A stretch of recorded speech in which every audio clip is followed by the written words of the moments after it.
नमस्कार दोस्तों, मैं इंद्रजीत यादव, सहायक आचार्य हिंदी, राजकीय महाविद्यालय बहरोड़, आज बीए पाठ प्रथम वर्ष के हिंदी साहित्य की इस कक्षा में आप सबका हार्दिक स्वागत करता हूं। दोस्तों, आज हम पूर्ववर्ती कक्षा को आगे बढ़ाते हुए पाठ्यक्रम पर चर्चा कर रहे थे। जो पाठ्यक्रम हमें वर्ष पर्यंत अध्ययन करना है, उसको पढ़ना है, जो बीए पाठ प्रथम वर्ष के हिंदी साहित्य के लिए भर्तृहरि मत्स्य यूनिवर्सिटी द्वारा निर्धारित किया गया है, उसका विश्लेषण हम कर रहे थे। पूर्ववर्ती कक्षा में हमने आदिकाल की सामान्य प्रवृत्ति, भक्ति काल की जो विविध काव्य धाराएं हैं, उनमें मोटे तौर पर हमने दो पर चर्चा की, सगुण काव्य धारा और निर्गुण काव्य धारा। सगुण के विषय में हमने बात की कि सगुण जो काव्य धारा है,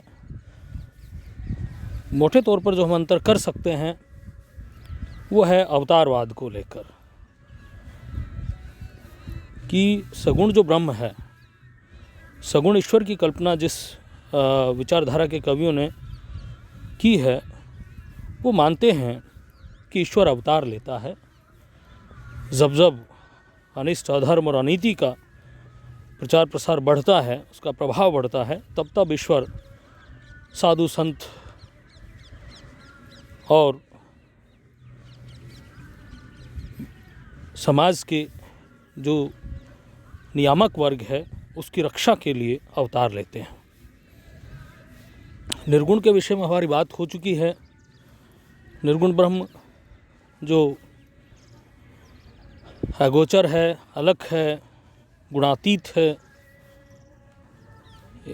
अवतार नहीं लेता, एक ही है।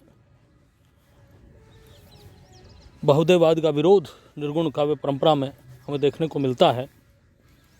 उसके बाद में हमने सामान्य चर्चा की, कुछ कवि और उनकी रचनाएं हमारे पाठ्यक्रम में शामिल है, जिनमें विद्यापति के विषय में हमारी बात हुई, कबीरदास पर हमारी चर्चा हुई, जायसी पर हमारी चर्चा हुई, सूर पर हमारी चर्चा हो चुकी थी। ये कवि, इनका दृष्टिकोण, इसके विषय में हमारी बातें पूर्व में शॉर्ट में हुई हैं, संक्षिप्त में हमने बातें की हैं कि ये लोग अलग अलग विचारधारा के, अलग अलग दर्शन इनके साहित्य में, इनकी विचारधारा के मूल में है। इसके बाद अगला जो कवि हमारे पाठ्यक्रम में, जिसकी रचनाएं पाठ्यक्रम में सम्मिलित की गई हैं, उनमें है गोस्वामी तुलसीदास, जिनकी रचना विनय पत्रिका के कुछ पद, जिसका संकलन और संपादन वियोगी हरि ने किया। दोस्तों, इन चीज़ों को थोड़ा ध्यान रखना। पूर्व में भी जो राइटर रहे हैं, जिनके हमने चर्चा की है, उनमें उनकी रचनाओं का संकलन और संपादन, कुछ रचनाएं हैं जैसे रामचंद्र शुक्ल भ्रमर गीत है, रामचंद्र शुक्ल द्वारा संपादित है, उसके पद लगे हुए हैं।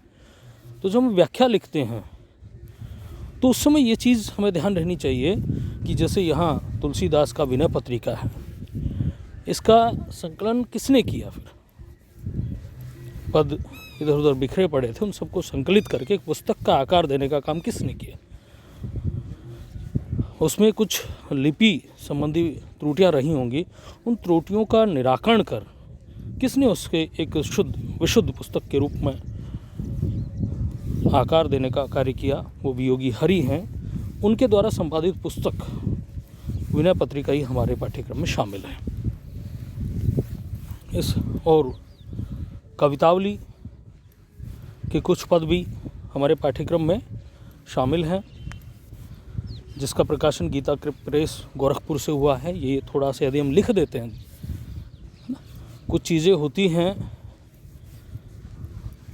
ज़्यादातर बच्चों को ये ध्यान नहीं रहता कि कौन सी व्याख्या कहाँ से ली गई है। ये पहला बात है, ये सबसे पहले लिखा जाता है। सवाल जब आता है, व्याख्या जब आती है, तो सह प्रसंग व्याख्या लिखिए। तो इसका राइटर लेखक कौन है, इसका कवि कौन है, इस कविता का सृजनकर्ता कौन है, और कुछ रचनाओं का प्रकाशन भी यदि हमें पता है कहाँ से हुआ कहाँ से नहीं हुआ, तो और बेहतर आपका सवाल का जवाब हो जाता है। और चूंकि यहाँ दे रखा है कि कहाँ से प्रकाशित रचना है जो आपके पाठ्यक्रम में शामिल है, तो हमें उसको ध्यान रखना चाहिए। इसके बाद मीराबाई हैं, मीरा मुक्तावली, संकलन करता है नरोत्तम स्वामी। यहाँ हमें ये भी ध्यान रखना होगा, मीराबाई से राजस्थान का प्रत्येक बच्चा परिचित है और हिंदुस्तान का प्रत्येक व्यक्ति परिचित है वैसे, पर राजस्थान विशेष करके क्योंकि मीराबाई का संबंध राजस्थान से है। मीराबाई के विषय में हम बचपन से पढ़ते आए हैं कि ये कृष्ण भक्त कवि है। कृष्ण भक्त कवयित्री के रूप में मीरा को जाना जाता है, और जो अपना अनन्य संबंध मानती है कृष्ण के साथ, कृष्ण को अपना प्रियतम मानती है और अपना प्रियतम मानकर उसके साथ उससे अपना अनन्य संबंध स्थापित करती है।